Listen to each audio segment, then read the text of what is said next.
avec ST Microelectronics qui a publié les résultats de son exercice 2021, des résultats en hausse, puisque l'activité prend 25% et les marges d'exploitation également sont en hausse, la marge de résultat net est également en hausse.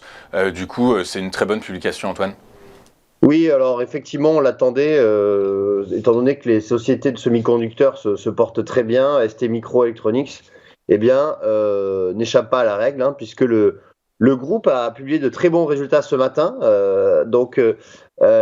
Comme vous le disiez, le groupe de semi-conducteurs table pour 2022 sur un chiffre d'affaires net compris entre 14,8 et 15,3 milliards, contre 12,7 l'année dernière. Et puis, pour le trimestre en cours, ST Micro s'attend à un chiffre d'affaires entre 3,5, enfin aux environs, pardon, de 3,5 milliards.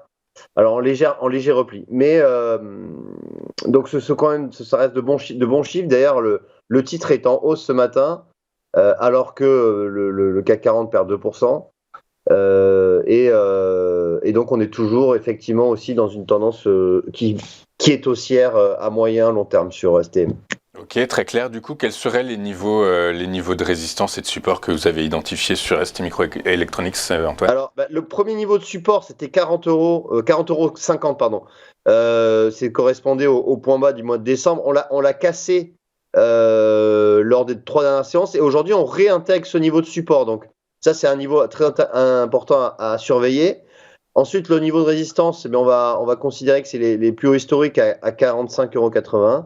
En revanche, donc si on cassait ce niveau de support qui est un point pivot, on pourrait retrouver des niveaux, pourquoi pas, aux alentours des 35 €. C'est un niveau de support assez bas. Et la tendance, du coup, sur ST Microelectronics, c'est plutôt haussière ou baissière, du coup? La tendance de...